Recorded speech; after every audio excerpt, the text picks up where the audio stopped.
कथा को हम कहते हैं, तुम लोग जरा ध्यान से सुन लो।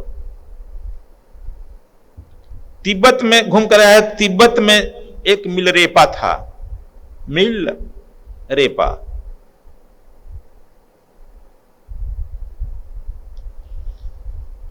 उसका बाप मर गया, पिता मर गया, मां थी, एक छोटी बहन थी। मिला है ना जनेश्वर जी उससे? अब चाचा जी थे, जिसे अब देहात में होने लगा। पहले भारत में था कि कोई भी लड़का रहता है, परिवार के सब बाप एक निगाह से देखता है, चाचा चाची दादा दादी चाहे जो भी हो। लेकिन ये अब कुछ दिन से बेईमानी आने लगी है, दिमाग से काम होने लगा। हम अपने भाई को नहीं समझते। तो वह मिलरेपा का पिता मर गया, तो उसका चाचा जो था मिलरेपा से घर गृहस्थी काम लेबर की तरह लेने लगा, कठोर काम लेने लगा। और वो दुखी होने लगा, बेचारा लड़का 10-12 साल का लड़का। उसकी एक छोटी बहन थी, नहीं पढ़ाता था। वो अपने लड़के को पढ़ाने उड़ने की स्कूल भेजता था, इन लोग खेती गृहस्थी में काम कराता था, गाय खिलाता था, हल चलवाता था। बड़ी दुखी हुआ। 15 साल तक किसी तरह से मिलरेपा खींचा और चाचा से बदला लेने के लिए वह निकल गया बाहर। तो तुम्हारी जैसी कामना रहेगी उसी गुरु का खोज कर लेगा। मिलरेपा वैसा गुरु की खोज में निकला कि बदला ले। 15 साल पर निकला था वो। 15 साल तक वैसे गुरु के खोज किया, जैसा तू खोजेगा मिल जाएगा। एक गुरु मिला, उसके यहां जाकर साधना किया। 30 साल का जब युवक होकर लौटा, अपने घर पर गया तो देखा कि पता चला कि उसकी मां मर गई, छोटी बहन भी मर गई, दाढ़ी वड़ी बढ़ गई थी, कामेश्वर जी की तरह बढ़ गई थी। और 30 साल का हो गया, जवान सुंदर था। और देखा कि हमारे चाचा के लड़के की शादी है, बहुत लोग जा रहे हैं। लोगों से कुछ पूछा, पता बताया कि हम ही हैं मिलरेपा। कहा गया तू 15 साल कहाँ था रे? तुम्हारे माँ मर गई तुम्हारे शोक में, तुम्हारा भाई तुम्हारी बहन मर गई, आई सब तुम्हारा प्रॉपर्टी लेकर धनी बन गया। गांव के गोतिया लोग कहते हैं ना। और ये देखो इसके लड़के कितना खुशी से शादी कर रहा है। मिलरेपा जो है 15 साल में जो सीधा सिद्धि लाया था, दुखी हुआ और चाचा से बदला लेने की ठाना ही था। तो देखा कि बारात में चाचा जा रहा है, बच्चा जा रहा है, बच्चा जाएगा ना उसका लड़का, भाई जा रहा है। बहुत दुखी हुआ कि हमारे महतारी बाप सब मर गया। आकाश में हाथ हिलाया, सिद्धि थी ना, बर्फ की वर्षा हो गई। अब बर्फ में सारे बराती मर गए। मिलरेपा जाकर गिना 80 लोग मरे थे। चाचा बच्चा सब मर गया, बरतिया भी मरा 80। मिलरेपा जो है खुश हुआ,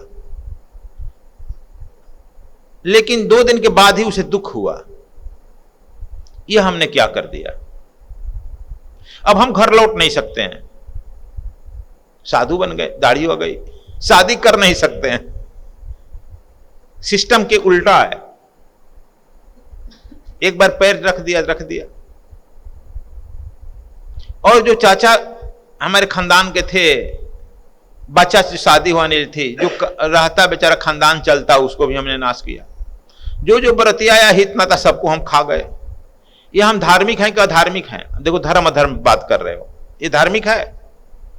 उसको खुद यह पश्चाताप हुआ कि हम तक घोर अधार्मिक, हमने पाप किया, हैव डन क्राइम। इतने लोग हम हत्यारा हैं। अब अपने को सोचने लगे हम हत्यारा हैं, आई एम क्रिमिनल। क्या अंतर है कि कोई गोली से भून दे? मैं तपस्या करके 15 साल में व्यतीत किया और हाथ हिला। मिलरेपा को बड़ा कष्ट हुआ, आत्मिक कष्ट हुआ, बेचैन हो गया, नींद नहीं आ रही थी। जहां बैठता पेड़ के नीचे, जहां सोता और देखता 80 लोग घेर रहे हैं, मारो मारो मारो मारो, आत्माएं घेरेगी ना। बेचैन हो गया। अब गुरु के खोज में, दूसरा गुरु के खोज में पड़ा कि कोई ऐसा गुरु मिले कि हमको इन पाप से मुक्त करे, इसी जन्म में पाप का प्रायश्चित करे और मैं मुक्ति प्राप्त कर लूं। वह पूरे तिब्बत छान डाला। सब गुरु कहे कि नहीं तुम्हारा ये करो यह करो, वह पाप से मुक्त हो सकता है, लेकिन इतना पाप कर दिया है कि जीवन मुक्त नहीं होगा। बड़ा मिलरेपा घबराया, नहीं मुझे गुरु चाहिए। आकाश में भेजा, अपने संदेश को चारों ओर भेजा, मुझे ऐसा ही गुरु चाहिए, इसी जन्म में होगा, मैं इसी जन्म में क्राइम किया हूं, इसी जन्म में मैं मुक्त होऊंगा, अगला जन्म पर भरोसा नहीं है, पता नहीं अगला जन्म में क्या होगा नहीं होगा। देखो वह संकल्प वो आना था। अब संकल्प नेगेटिव था, अब संकल्प पॉजिटिव हुआ। संकल्प होना चाहिए बच्चा। अब जब पॉजिटिव हुआ तो एक आदमी बताया कि जाओ, एक है उस तुम्हारे ही नाम का है, उसका नाम है मारपा, मिलरेपा मारपा, ट्रांसलेटर नाम है उसका। पता होता लेकर खोजने लगा मारपा ट्रांसलेटर। ट्रांसलेटर यह था कि भारत के बौद्धिस्ट किताबों को, ग्रंथों को वह ट्रांसलेट किया था तिब्बती में, इसलिए तिब्बत में हल्ला हो गया था मारपा ट्रांसलेटर। अभी भी तुमको इंटरनेट पर मारपा ट्रांसलेटर के नाम से मिलेगा। वह जब खोजते खोजते चला गया उसे गांव, उसके घर के नजदीक जब पहुंचा तो एक लड़का था 10-12 साल का। कहा कि मारपा ट्रांसलेटर का घर कौन है? कहा कि यही है। कहा कहां मिलेंगे, हमको जरा मिला दो। कहा कि चलो मेरे साथ। और वह लड़का जो है लेके चला गया। मारपा खेत जोत रहा था। हमें यदि हल जोतते हुए मिल जाएंगे तो बहुत लोग कहेगा गुरु जी यही है कि हल चला रहा है। कहेगा ना तुम लोग, गुरु जी का मतलब महल में बैठा है, मिलेंगे, नहीं मिल रहा, नहीं मिल रहा। और सचमुच में हम जब अपना किसी आदमी आया, गेट हम ही खोल दिए, वो आदमी पूछा गुरु जी से मिलना है तो गुरु जी से बातें करो, तो आप ही होता हूं, तो ठीक है मैं चल रहा हूं। जान गया कि ये गुरु जी अपने गेट खोल दिए। यदि मैं पानी पिला दिया, नाश्ता करा दिया कुछ, तो एक क्षण रुकने वाला नहीं। जितना नहीं मिल रहा है तो कहेगा हाँ ये गुरु जी है ना, भी है। इसी से तुम लोगों से मिलना हमने बंद कर दिया। मारपा वो लड़का लेकर गया, हल जोत रहा था। लेकिन यह मिलरेपा जो था गुरु खोज में था, भक्ति थी। देखा कि हल जोत रहे हैं, पानी में धान रोपने के लिए हल जोतता है ना, हल जोत रहे हैं अपने ही अकेले। यह दूर से ही खेत जो था उस जोते हुए खेत में गिर गया। साष्टांग प्रणाम जो होता है, तो लोग कहता है गुरु जी कालीन बिछल नहीं खे तो हम कैसे साष्टांग प्रणाम करें? अब गुरु जी कालीन बिछावे तब तो करेगा। तो कहता गुरु जी कालीन बिछा दिए तो हम करें। वह साष्टांग प्रणाम किया। सब कपड़ा तो गंदा होगा ना। मिलरेपा हर एक हाथ में हर पकड़ाते, पैना लेके चलता है ना, जानता है पैना? तुम लोग नहीं जानता है। पैना एक तरह का छड़ी होता है, स्टिक। वह एक अलग स्टिक होता है जिसे हल चलाया जाता है। वह उससे इशारा किया आ जाओ, कोई परिचय नहीं पूछा, गया हाथ जोड़ के गया गुरुदेव। कहा हाथ हल पकड़, समाचार है किया, हल पकड़ा चला, और वह अपना गमछी पहना, झाड़ा, चल दिया घर। घर चलाया, कुछ पूछा नहीं, पानी पिए कि नहीं, कोई समाचार नहीं पूछा। पूछना चाहिए ना, पानी नहीं पियो, ठहरो। हम यदि ऐसा करें तब कुदारी पकड़ा दें, तब तुरंत तू घर चले गए, इधर अच्छा गुरु है, चले कुदारी चलाने के लिए हम आए हैं। तो हम काहे के लिए आए? हम आए हैं नाक दबाने के लिए ना। वह चला गया। इस तरह से पूरा सीजन खेती कराया उन लोग से, लेकिन बातचीत नहीं हुई। क्यों आया है? बात करना कोई जरूरी है? कोई बातचीत नहीं। सीजन बीत गया, तब पता चला कि यह लड़का गुरुजी का लड़का है। जो खाना बनाती थी उनकी पत्नी। गुरुजी की पत्नी को पैर पकड़ा, कहा कि हम आए हैं आत्मज्ञान के लिए, उसी से हमारी मुक्ति होगी, इनसे पैर भी लगा दीजिए गुरुजी को। और जब वो किसी को दीक्षा देते थे, क्लास लेते थे, बैठते थे, मारपा यदि ढूक होकर बैठ जाता था, कहा भाग भाग भाग, बैठ गया सारा पापी, हटा देता था। कहां बैठने सुनने भी नहीं देता था, दीक्षा दे देता था। 2-4 साल बीता, बहुत पैर भी लगाया नहीं। बाद में पता चला कि इन्हीं का एक मित्र है लामा, इन्हीं की तरह सिद्ध है। तो एक चिट्ठी लिखा, इन्हीं का दस्तखत कर दिया। सिद्ध था ही, दस्तखत हो जाएगा ना, ट्रस्टर का दस्तखत हुआ। आकि वो भेजे हैं मारपा ट्रांसलेटर आपके यहां, आप दीक्षा दे दीजिए, हमको सीधी दे दीजिए। गया, चिट्ठी देखा, कहा कि हाँ वो तो बहुत सिद्ध है, दीक्षा दे दिया। देखो सब दीक्षा कहते हैं, लेकिन दीक्षा किया, 3 महीने साधना किया, कुछ हुआ मिला नहीं, कुछ आभास नहीं हुआ। 3 महीना के बाद कहा कुछ मिला नहीं, कहीं नहीं मिला, जाओ लौटो तुम, इसका मतलब अब हमारे बस का नहीं है, वहीं जाओ। यहां आया, कहा कि अच्छा पापी तू हमारा सिग्नेचर बना लिया, यू आर ग्रेट क्रिमिनल। 80 लोगों को जान मार कर आया है, अपने पूरे खानदान को नाश कर दिया है, क्या जानता है कि हमारा भी जान मार देगा? चल तुम्हारी साधना कोई काम नहीं करेगी। कहा अरे तो गुरु जी वह सब जान गया हम तो बताया ही नहीं अपने बारे में। कहा 80 लोगों को जान मारकर अपने खानदान को नाश करके इतना बड़ा घोर पाप करके आया है, झूठ सच बोल कर चिट्ठी लिख दिया, तुम्हारा कोई कुछ नहीं मिलेगा। और उसका लामागिरी आज कैंसिल, बहुत पहुंच वाला था, गृहस्थ था लेकिन पहुंच वाला था, कैंसिल करा दिया। You are not fit for lama, you are not, lama मैंने सन्यासी, you are not fit for सन्यासी।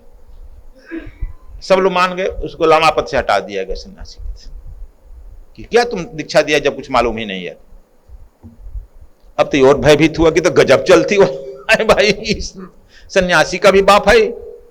अब उनकी पत्नी से सिफारिश करने, माता जी कुछ भी तो कराइए इनसे। फिर कही कि अरे कुछ बता ना दीजिए। कहा कि आपसे पैरवी लगा रहा था, हाँ पापी।